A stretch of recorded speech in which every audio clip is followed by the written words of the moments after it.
Aiy-yu-kwee, Nek now Melita. Welcome to my channel, The Midnight Librarian. Today I am doing a book haul. Okay, I haven't done a haul yet, I don't think. So some of these I got in July, some of these I got in August. And then I have a couple of unboxings to do at the end. So a little incentive there. I guess the first book is going to be The Midnight Lie by Marie Rotkowski. I should reiterate, I do read the synopsises before I buy them, just to make sure that I do in fact want to read them, particularly if they have a nice cover, because I am a sucker for good covers. However, if it's a good cover and I don't think I'm going to enjoy it, I won't get it. But after looking at the cover, reading the synopsises, and purchasing them, the synopsis kind of just goes away for me. And I don't typically want to read them again. I enjoy this cover a lot. Like I said, I don't tend to know what the synopses are once I buy them. I vaguely read them just to make sure that I will be interested in reading them eventually. That's where it stops. It kind of just flies away at that point. So I apologize. I'm not going to be any help until I actually read them and review them. So yes, pretty cover that I bought. I hope I enjoy this. I have A Cosmology of Monsters by Sean Hamill. This one I found at my local bookstore. Once it finally opened, I'm so happy it did. It's like,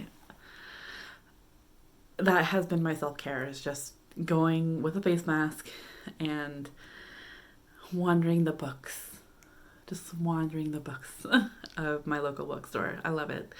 I've needed it. I didn't realize just how much I needed it until I went and did it. This book follows Noah Turner, and he can see monsters. His whole family can see monsters, but each of them handles it a different way. Not necessarily good. So yeah, I don't know, it sounded interesting. I bought it. That's gonna be like the theme of this video, is that it sounded interesting, it looked interesting, I bought it. And that's gonna be the extent of it, so I apologize if I don't go into any further detail. Here's one I can actually talk about, The Dragon Republic by R.F. Kuang. I'm excited to get into this. I think the third book is due to come out here like soon. So I did read The Poppy War earlier this year. I enjoyed it for the most part. It did take me a while because I started it, I believe, a couple of years ago, and I didn't reread it because I didn't restart it when I picked it back up. I should have. I really did. But yeah, for the most part, I did enjoy it. There is quite a bit of trigger warnings for war, rape, the horrors of war, including rape, and graphic details. So, but yeah, ultimately, I enjoyed the book, and got this chunker.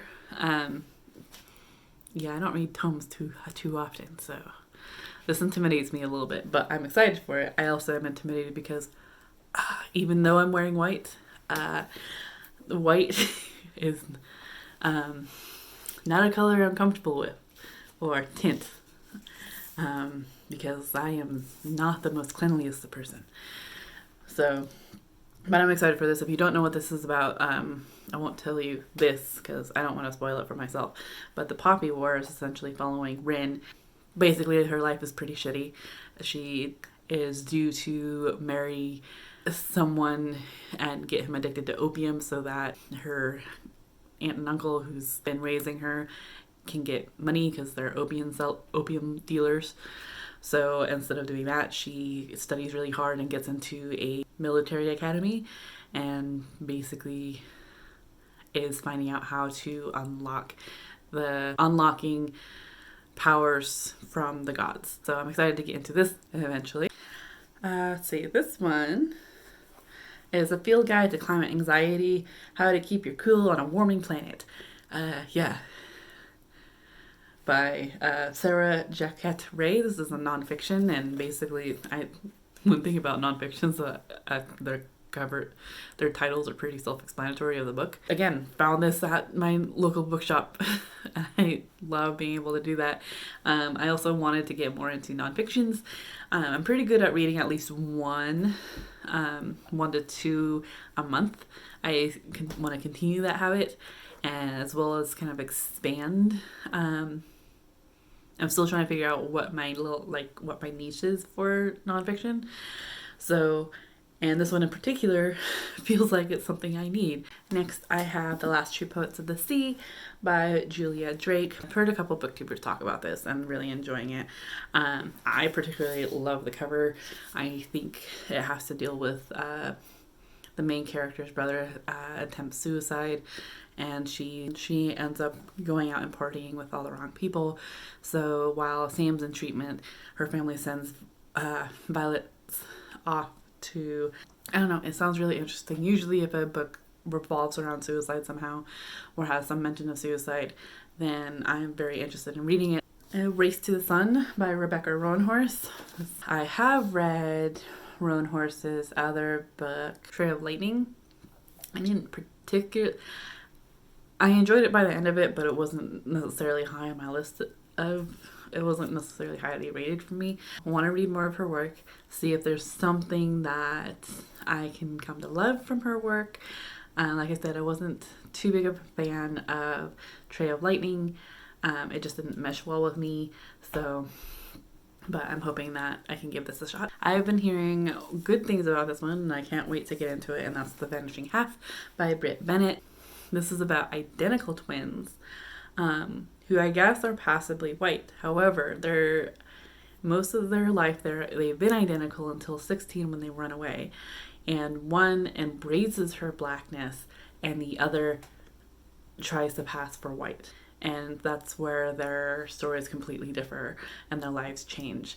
I've been hearing that this has good conversation about colorism and just overall a really good and important story. So I do hope to get into that as well. And I love this UK cover. That's one thing, is that if a book sounds interesting enough to me, there is a very difference between the US cover and the UK cover editions. I will choose what I feel like is the better of the covers. And in this case, I think the UK cover. But that's arbitrary. All of this is arbitrary. On that same note, I also got Emma Donohue's new book, and that is The Pull of Stars, also the UK version. Again, I don't know what this one's about. It's about a nurse in Dublin in 1918 working at an understaffed hospital. I guess there's a pandemic going on, so that's interesting. I'm kind of excited about this. It kind of reminds me of her other book that I read from her. I've read The Wonder. That's what it is. I read The Wonder. That I really enjoyed that. I enjoyed more than I thought I would. So I'm kind of interested to see if I enjoy any more of Emma Donohue's work. So plus, I just love this cover. That's one thing. If a cover has like a night sky on it, I'm pretty much a sucker. Gonna like gravitate towards that. I have another nonfiction, Black Indian, A Hidden Heritage by William Lauren Katz. The back of it says, the first path to freedom taken by runaway slaves led to Native American villages where Black men and women found acceptance and friendship among our country's original inhabitants.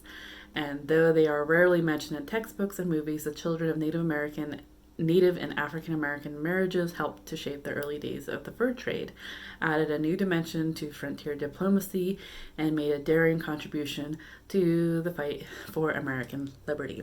This next one was just kind of a fun purchase. I mean, this is all a fun purchase, but this one just kind of made me giggle. I got Mortal Engines, Book 1 by Philip Reeve.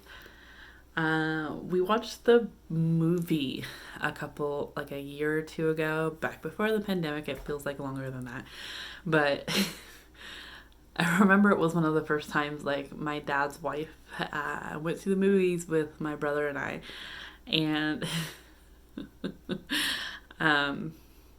that's one thing that that someone had to let me know, is that when my brother Zach and I are together watching a movie, we're horrible talkers. We'll whisper back in, like, we won't interrupt anybody else's, but if you're sitting next to us, we are horrible talkers. We will criticize that movie while that movie is playing.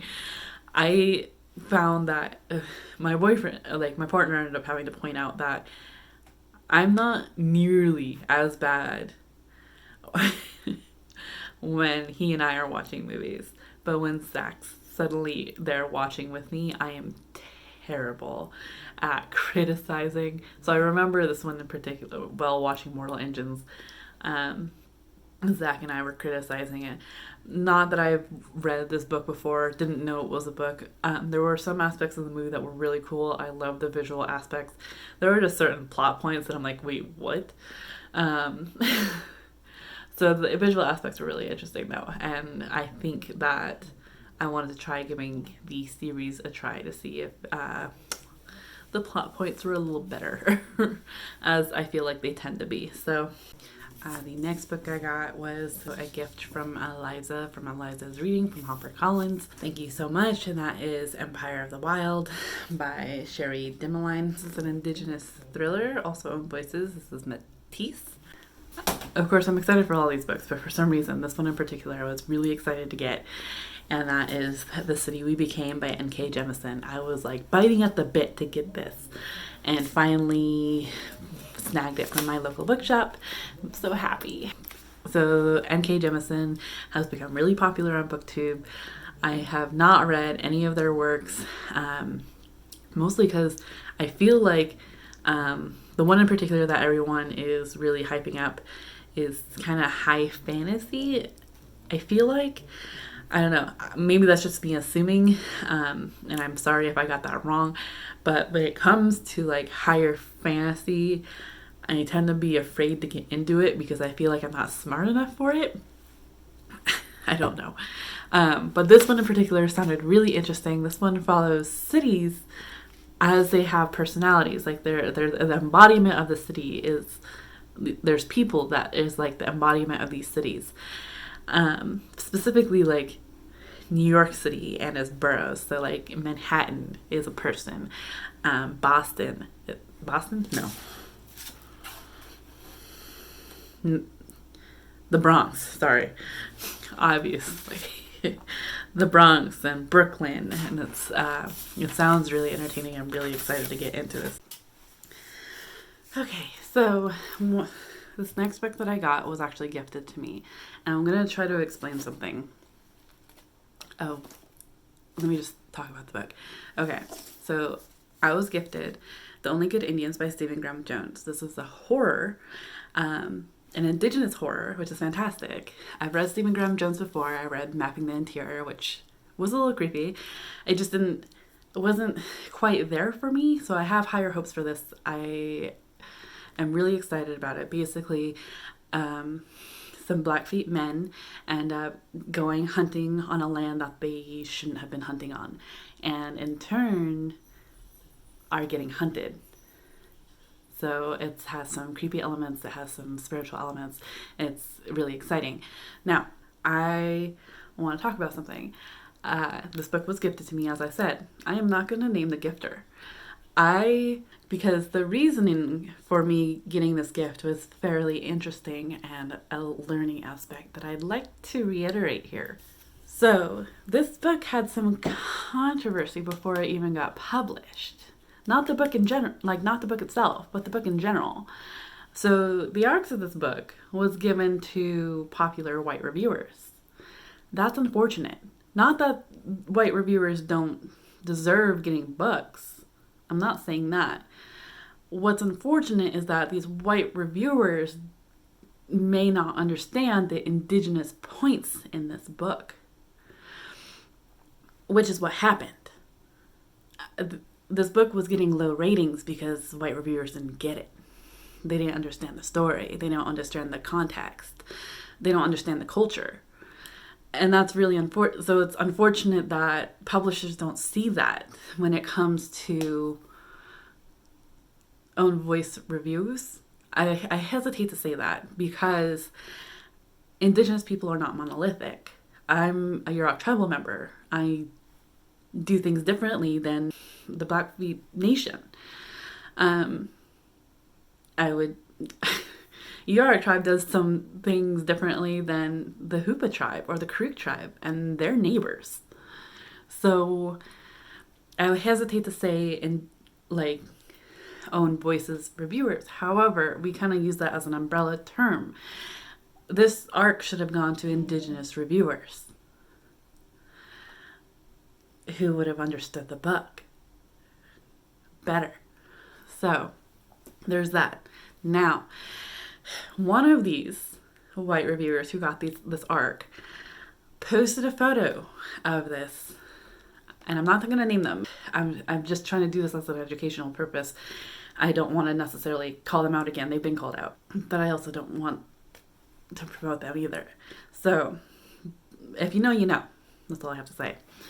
But one of the bookstagrammers that got this book as an arc are white, they're non-Indigenous, and posted the review with a photo of this book that was culture appropriating and racist, and it was not okay. And the review was what was gonna happen. They rated it low because they didn't understand it. They didn't understand the Indigenous context in here, because this book isn't for them. Now, people called them out. Like I said, people called them out in the comments that that photo was culturally appropriating, that it was racist, that it was stereotypical, and that wasn't okay. That basically they were calling them out of why the photo was wrong, but also saying that it wasn't fair of them to give this book a low rating because they didn't get it, because the book was not made for them. And basically to educate themselves and encourage them to pass the book along to an Indigenous reviewer. Hi, right here. They did, and I am grateful that I received the book. I really am. I'm not ungrateful for that. However, and they were taking steps to better themselves, I feel like, at the time. They reached out to, we have an Indigenous reviewers group on Instagram. We talk to each other, and this bookstagrammer sent me a copy of this book. Now, instead of just editing the photo and saying, I'm sorry, I messed up, thank you to so-and-so and so-and-so for educating me, this is how I plan to do better in the future, and leaving the comments up, because mostly that there is good education. It's a good education tool, and it's accountability. Would have appreciated it if they had left this post up. However, since receiving my copy, they have taken their post down, and they have deleted all those comments, which has us questioning, did they really learn anything? And what does that mean? Because they don't want this mark on their Instagram history? That's not accountability. That's not holding yourself accountable. That's not... That's erasing the work that a lot of people did to educate someone.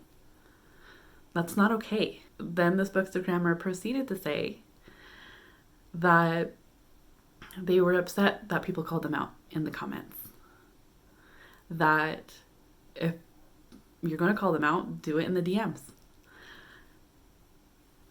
That's not allyship. That's not holding yourself accountable.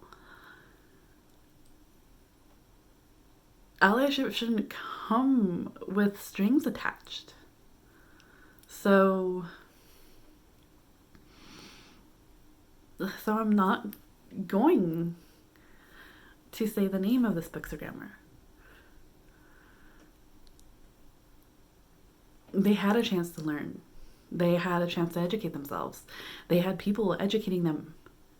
And they had a chance to leave this up and let it be read and let it have discussions around it. People make mistakes. Own up to those mistakes. Keep them there. It's not there anymore. So just reiterating that to you, BookTube, of how you can do better as people, as influencers. So yeah, that's my 2 cents on that. The next book I got was the recommendation of Danny from Thunderbird Women Reads, and that is The Bead Workers by Beth Payote.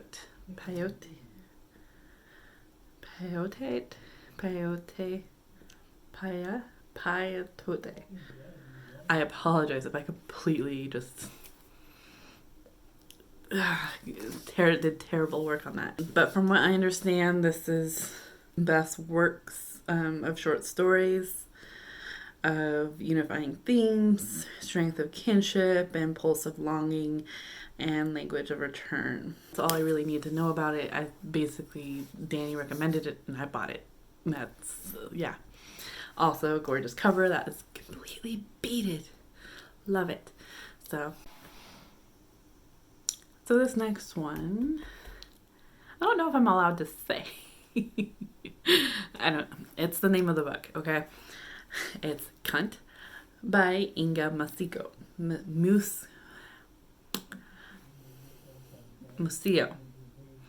This is a Declaration of Independence.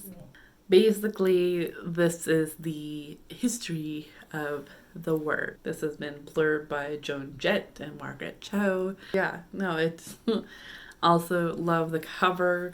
I love the play, the subtle play between the text and the petals. I love the pink. I enjoy the pink covers. It's like the yellow ones. They're few and far between. So, also nonfiction. Hope to get into it. So, and like it's a unique size, I feel like. And then I also have A Phoenix First Must Burn, edited by Patrice Galdwell.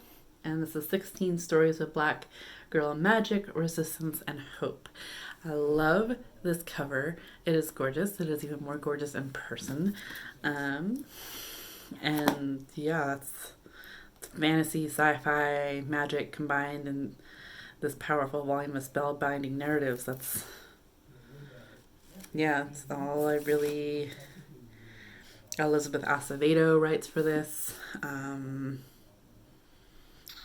Rebecca Roanhorse. Justina Ireland. Yeah, yes. I'm excited for this. I'm excited for it. It looked beautiful. Was Because I Was a Girl. Is a collection of true personal stories from girls and women of all ages about the barriers they faced, the battles they fought, and the dreams they've brought to life. Again, Elizabeth Acevedo writes for this. Let's see if there's anyone else that I recognize. Lippa Bray, I recognize. I don't necessarily recognize anyone else, but I'll just name off a couple of other authors that are featured in here. Jody Hauser, Tina Hay, Susan Morrison, Anna Ponder, Margaret Sundrum Kleikman, Rebecca Soffer, Margaret Stoll, Holly Knight, Jill Laurie, Abby Fallick, Jenna Friedman. Yeah,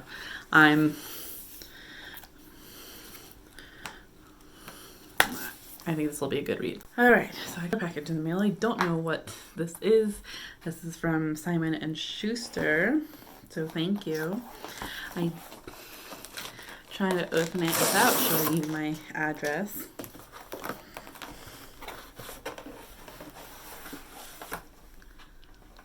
Oh my god, you guys. Oh my goodness.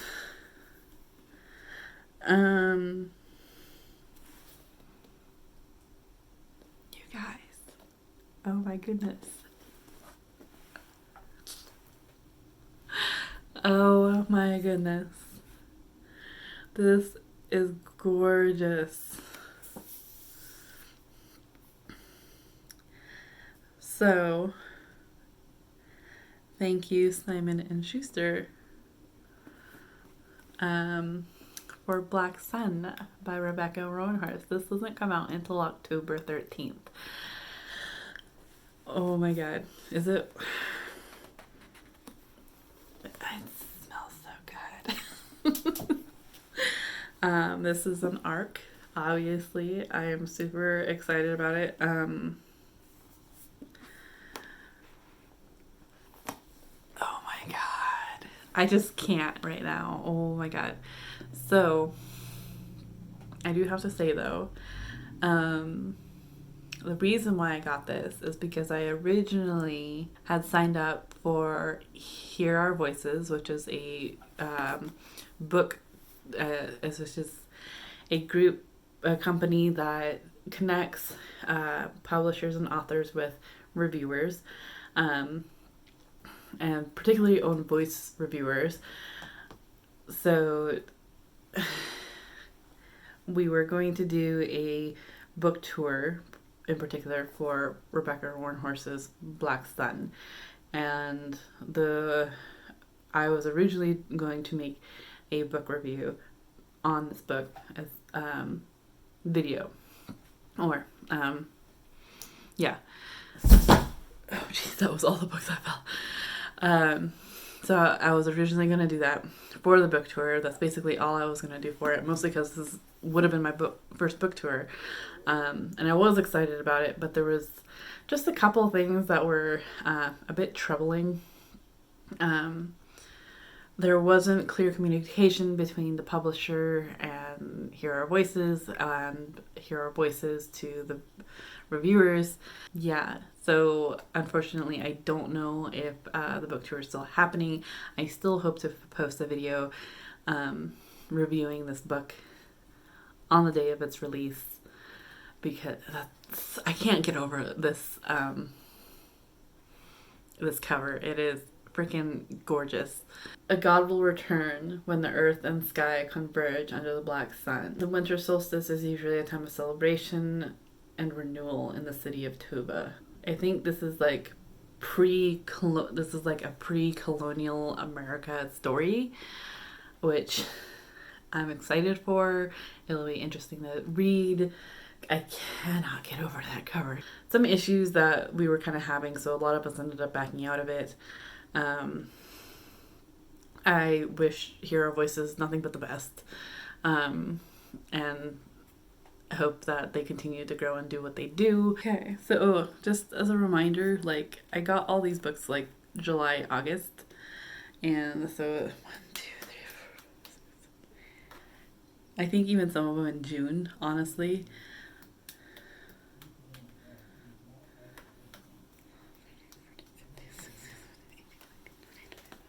So 21 books in 3 months. So that's like 7 books a month. Okay, 1, 2. Whew.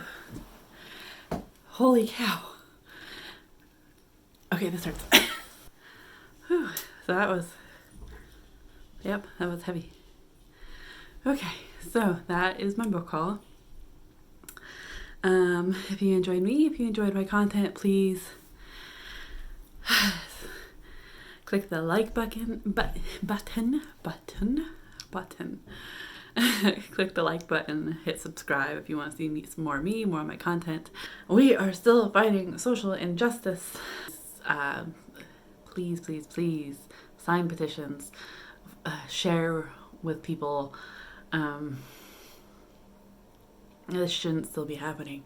That is down below. Otherwise, the pandemic is still happening. I hope that you are washing your hands, that you're staying safe, that you're keeping more than 6 feet apart. Yeah. It's a crazy, crazy world, and it's crazy, crazy time. I hope that you are in the mental headspace to enjoy your reading. I hope to talk to you soon. If you've read any of the books that I mentioned in my haul. Please let me know what you thought of them. Please no spoilers. Otherwise, I will talk to you soon. Chew.